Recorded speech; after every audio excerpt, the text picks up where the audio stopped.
back to Summer Set Prep Homestead. Today is Tuesday, December 17th, 2024. I'm Marco Castro. And I'm Lucas Saavedra. And you're watching Python TV.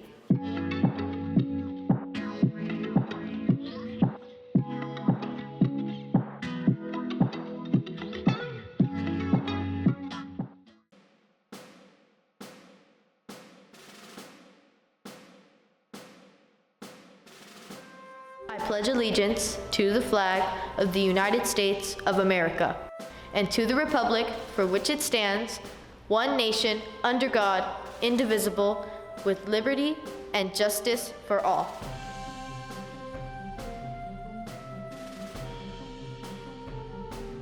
Hello Pythons, welcome back to Python TV. Today is day 2 of the SpongeBob auditions. Now here are your daily announcements.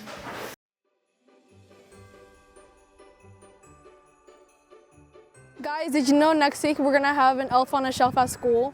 Well, what do you mean? I mean, we're gonna have a life-sized elf. That's what I heard. Wait, isn't the elf on the shelf supposed to be small? Well, apparently this one is life-sized, and every day it'll change its location.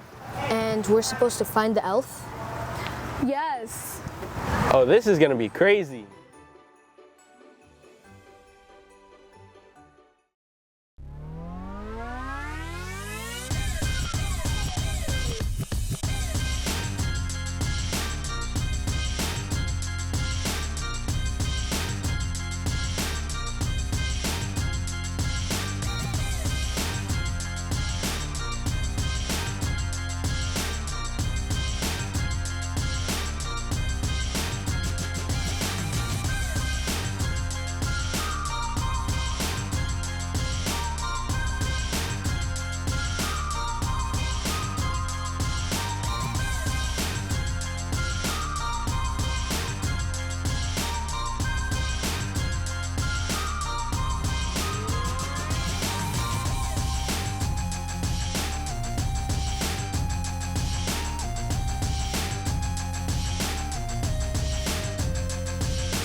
That's it for today, Pythons. Remember to stay positive, be kind, and make the most out of every day. Let's make this school year one for the books. We'll be back tomorrow with more news and updates. Have a great day. Go Python!